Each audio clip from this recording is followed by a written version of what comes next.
All right, more breaking news coming in a post on social media platform X. Russell Vought, Director of the Office of Management and Budget, spoke of the Trump administration's decision to freeze billions of dollars for major projects in New York, intensifying the standoff with Democrats. Vought called the slash projects green scam funding that was used to advance the left's climate agenda.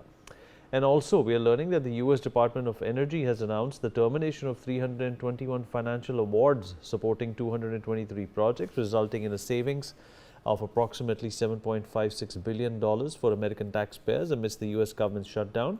The department stated that those projects, overseen by the Office of Clean Energy Demonstrations, the Office of Energy Efficiency and Renewable Energy and other bodies, did not adequately advance the nation's energy needs and would not provide a positive return on investment for taxpayer dollars. We have almost run out of time. Professor Nalapat, a closing comment from you, sir, and then we'll wrap up.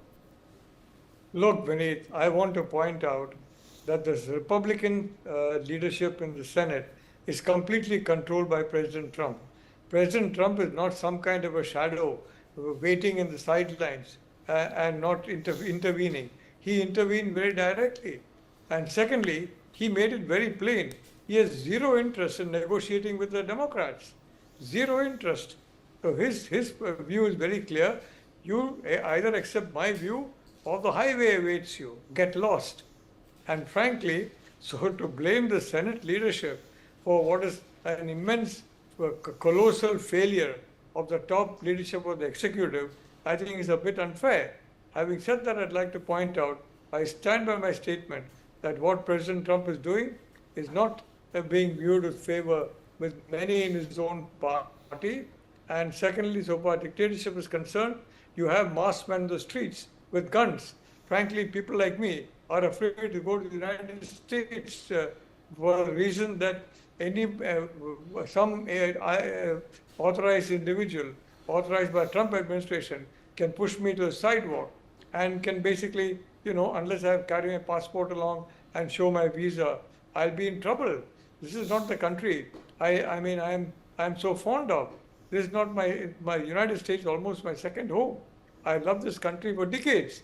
Mr. Latham has stayed there for decades. I've loved this country for decades.